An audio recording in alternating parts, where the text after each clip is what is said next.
So what do we got? We're at the Reds Community Fund dinner here. You have a good time tonight? I am having a good time. We just got finished with the hot stove and came up here. I heard this is where all the bigwigs hang out, so I came up here. Hey, I'm not bigwig. I'm just hanging out. I got you. I'm not a big wig either, but I tell you what, I don't mind hanging with the big wigs. My favorite thing to do. So good. for you, growing up a Reds fan down in Mississippi and hearing about Reds opening day and all that stuff, what was the first time you got to experience Reds opening day, the parade, and everything like that? Was it as a player, a visiting player, or when was that? As a player, okay. And you just don't quite grasp this whole environment as a player because you're so consumed with preparing for the game. Right.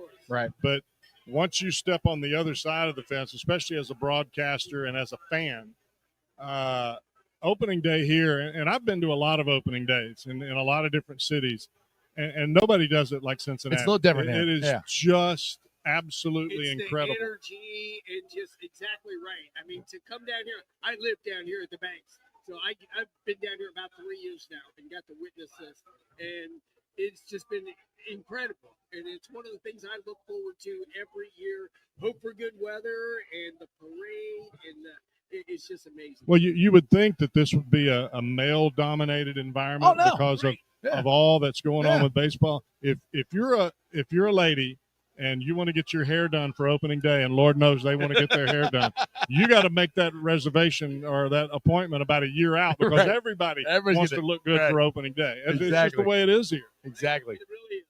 So I've been wanting to ask you this. How did you become a Reds? Because you grew up a Reds fan. I did. How did you become a Reds fan? Well, my dad and I grew up in Alabama, Mm-hmm. and I grew up in Hoover, and I used to listen to 700, and I would hear the baseball game. Okay. Now, once I got a little bit older, I realized the only way to keep 700 on the air was to be able to be in the car. Okay. And when it was 700 in Alabama back then it was a Spanish station. It was a Cuban station, actually, all day long until 6 o'clock, which is 7 o'clock here. Okay. So at 6 o'clock, my dad and I would get in the car.